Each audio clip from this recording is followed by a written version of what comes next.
Today we are talking about making simple chocolate decorations. I like working with natural things, and I think this is a really fun way to use something that doesn't cost anything and turn it into something that you could use on a really high-end decoration for dessert or wedding cake. We're starting with melted and tempered chocolate. We're also starting with real leaves. So let's talk about that. You might want to put a little more thought into it and make sure you're using something that's not toxic. I have no idea what kind of tree this was, so I probably won't be eating these after I use them, even though the leaf won't be on it. The chocolate will be touching the leaf. But the shinier it is, the more that chocolate is going to shine. This leaf has one shiny side and one matte side. This is really easy, but just make sure that you're refreshing that chocolate because,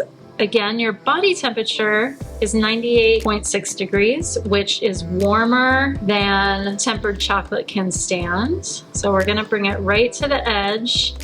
We're gonna try not to go over the edge of chocolate. This one we're gonna use the back side. This gives us a little more definition of the veins of the leaf. You're just basically finger painting here. And don't worry about how it looks on this side. That's not the side we're gonna be showing. I'm just gonna do a few examples. The thing about using real leaves, especially if they're not like thick and waxy, is that they might tear and ruin your decoration when you're taking them off. In the fall, I do this with maple leaves. It's really hard because they're so thin, but man, it is so pretty. Another good choice would be an oak leaf. All right, so we're gonna go back to the first one and put a second layer of chocolate on there. Could you do this with chocolate that's not in temper? I'm gonna not recommend that, only because chocolate that is not in temper will soften and melt very quickly at room temperature. You have to work with these at room temperature to peel the leaf off when it's done. I just don't think it's gonna work very well.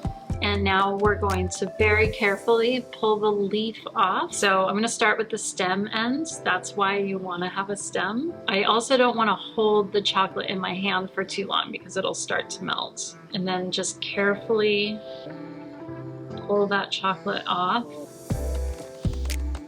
Try not to get your fingers on it.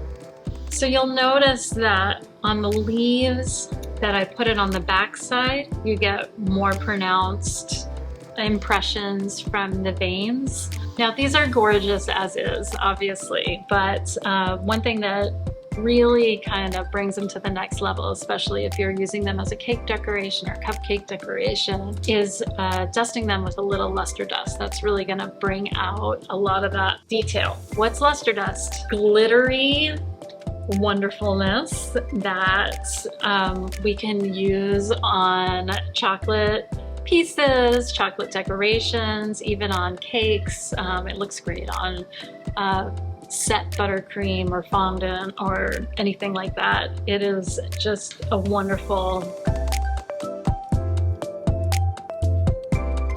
and just kind of very lightly brush it on to that leaf. And you can use different colors in the fall. The thing about luster dust is it blends really, it's kind of like eyeshadow, basically. You can blend it really well so that everything looks really natural.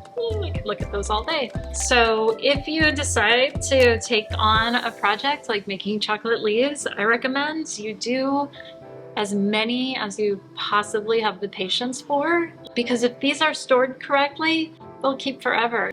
So if you have any questions or comments, go ahead and write them below. If you found this video helpful and fun, definitely give it a like. And if you want to see more videos like this, subscribe to our channel. It really makes a difference. See you soon.